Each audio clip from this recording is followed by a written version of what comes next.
ayuta. Dunay usa ka Muslim nga nakonverter sa pagka-Kristiyano. Diin para niya ang Ginoo sa mga Kristiyano, ilabi na ni Kristo, tinuuray nga Diyos. Tungod lagi, kay matod pa niya, ang Ginoo, anaa, uban sa mga katawhan. Nga ang Ginoo, mibati sa unsay panginahanglan sa mga katawhan.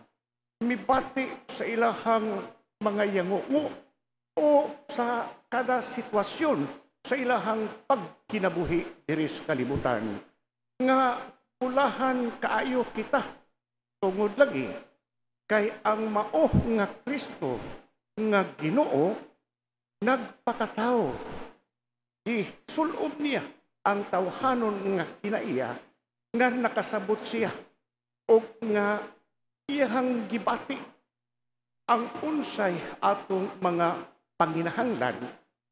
Dapig ang mao nga Ginoo, ilabi na sa mga kabos, ilabi na sa mga dinaog-daog, ilabi na sa mga hikawan sa unsay mga maayo dinhi sa kalibutan, o ilabi na sa mga tao nga anaa ang inhustisya.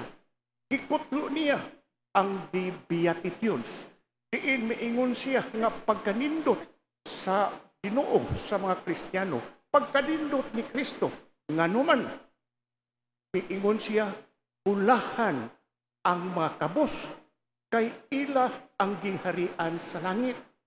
Ulahan ang mga gigutom, kay pusgon sila sa Ginoo. Ulahan ang nagsubo, kay lipayon sila sa Ginoo.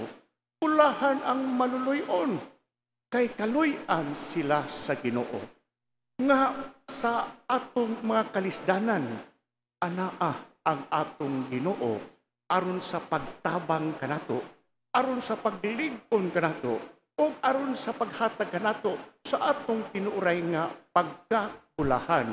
Kay ang mao nga Kristo nga nagpakatao diri sa kalibutan, ang iyang katuyuan dili kalaglagan, kundi kaluwasan, kabulahanan natong tanan. Mga kaigsuonan ko, sa atong Ibanghilyo, katulo, ibalik-balik paglitok ni Isabel, pong nga bulahan. Kaduha, bulahan, ngadto kang Maria. Ang una, ang usapod, bulahan sa bunga sa tiyan ni Maria nga si Jesus. Pero maghisgot una ta sa pagkabulahan ni Isabel o ni Juan nga magubunyag. Diin kaniadto, wala biyay telepon, wala ko'y cellphone, wala messenger sa panadinha, no? Pero ang pinakapaspas na messenger sa Ginoo, mao si Anghel Gabriel, nga pagkabati ni Maria, sa mensahe sa anghel nga nagmabdos si Isabel, unom na kabuhan. Matud pa sa itong Ibanghilyo, nagdali-dali si Maria pag-adto sa Ain Karim. Ikan sa Nazaret, paingos Ain Karim, usa kuno ka simana kapin ang paglakaw ni ini. Wala biyay sakyanan ni kaniadto, no? Wala ko'y train, unsa pa na dinha. Either naglakaw si Maria o siguro nagsakay kamilyo o asno, no? Pero ang mao nga ruta, peligro lagi kayo. Kay disyerto man, no? Hilit ang maawaaw, ang mao nga agianan. Nga anaa ang mga kriminal, anaa ang mga kawatan, peligro, risko sa kinabuhi. Anaa usab ang mga nga mga mananap. O sa adlaw, kay disyerto man, perting inita, pagkagabi perti pong tugnawa, nga pagkabulahan ni Isabel, nga si Maria, iyahang girisgo, ang iyahang kaugalingon, aron lang sa pagtabang kang Isabel. O kung sa man pagkabulahan si Isabel, miingon si Isabel, si kinsa man ako, nga ang inahan sa akong Ginoo, muduaw man kanako. Pagkabulahan ni Isabel. Pero bulahan usab si Juan. Diin mas ignaa pa siya sa sunod sa tiyan sa inahan. Tungod kay si Maria, nagdalaman sa presensya ni Kristo sunod usab siyang tiyan, miulpot sa kalipay si Juan. Nabulahan si Juan. Kay ngano, anaaman, duol kaayo. Pinaagi sa gahom sa Espiritu Santo, duol kaayo. Nabati niya ang presensya sa atong Ginoo. Mga kaigsuunan ko, primerong pong nga bulahan nga gibungat ni Isabel. Miingon si Isabel ngadto kang Maria, bulahan ikaw sa mga babay nga tanan. Nganong bulahan man si Maria tungod sa mga pribilehiyo nga gihatag sa Ginoo diha kaniya.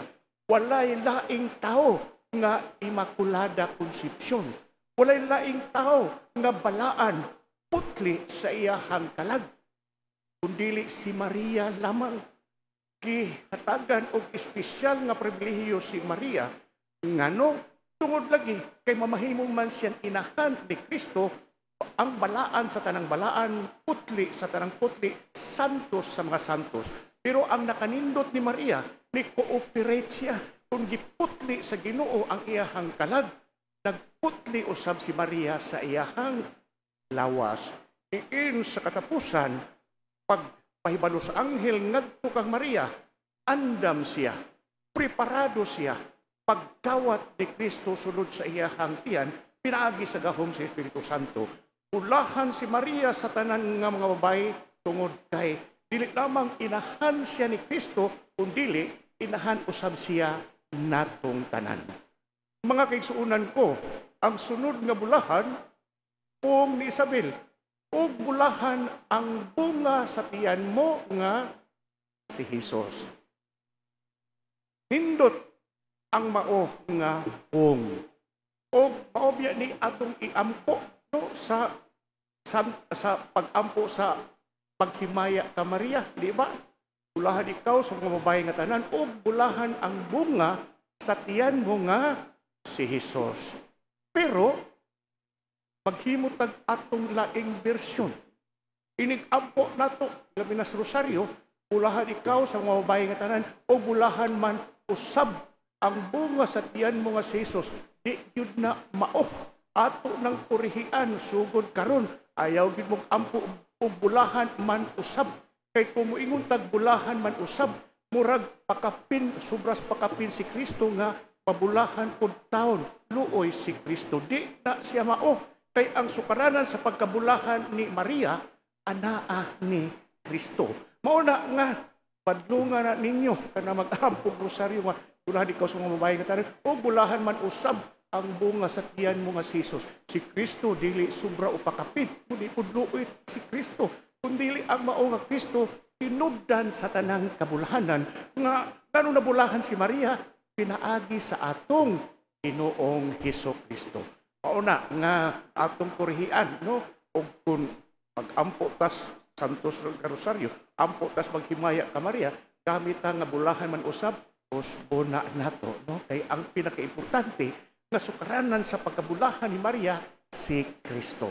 O ang ikatulo nga kung pagkabulahan nga gibungat ni Isabel, mao nga miingon siya, bulahan ikaw nga mituo nga adunay katumanan, ang gipamulong nganha kanimo gikan sa Ginoo. Nga ang pagkabulahan ni Maria, lig-on ang iyahang pagtuo. Pero pagtuo nga dili taman sa huna-huna, dili taman sa pong, kundi gipakita gyud kini niya sa konkreto nga binuhatan. Maubitaw ka ng in English nga from womb to tomb, ingon ni anak kalig-on sa ang pagtuo ni Maria, o ingon usab ni anak ka konkreto, giunsa niya pag-atiman si Kristo gikan sunod sa isabakan hangtod paingon sa krus. Nga ingon ni ini pagkabulahan ang atong mahal nga Birhen Maria. Mga kaigsuunan ko, kumusta man ta? Misa di Gulyas o Misa di Ganlio di ay, no?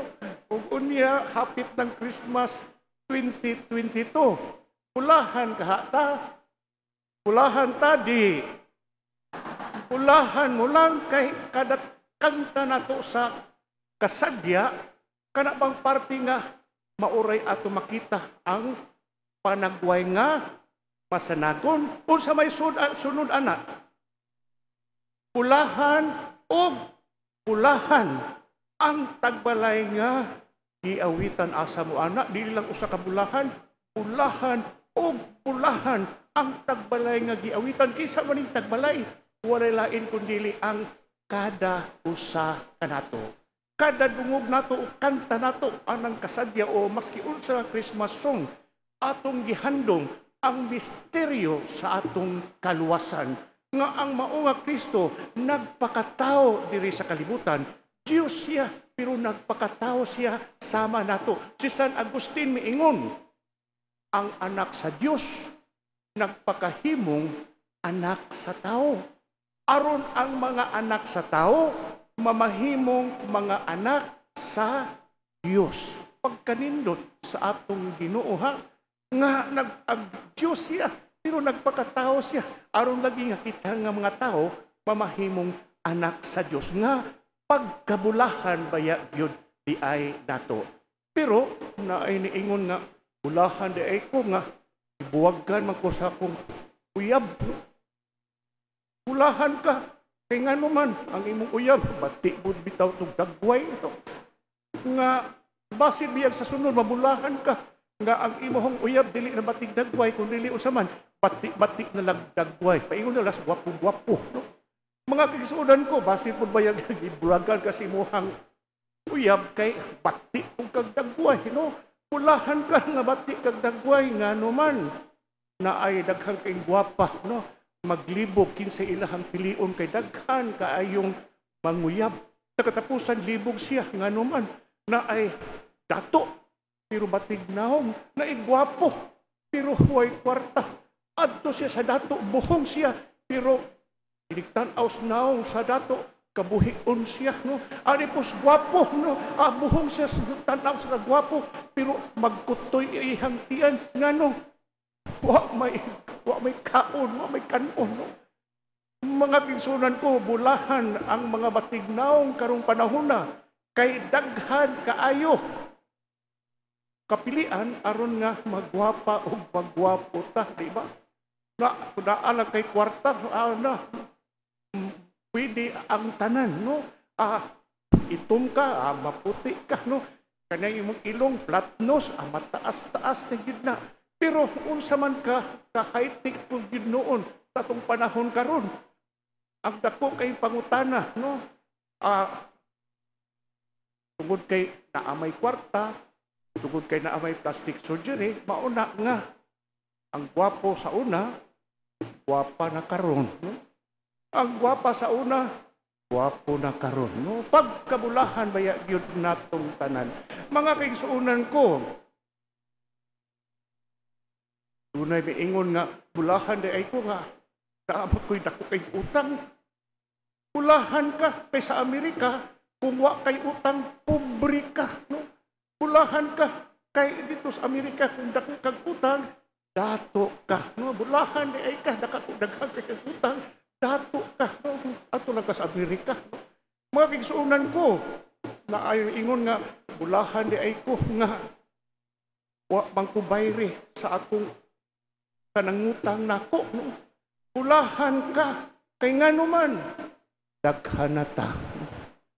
Mga kigsuunan ko, okay man, nga, na ay mamaylo nimo, dili ka bayran, pero kana bang tungod kay palitambal, o bayad sa kurente, o sa pa na din ha.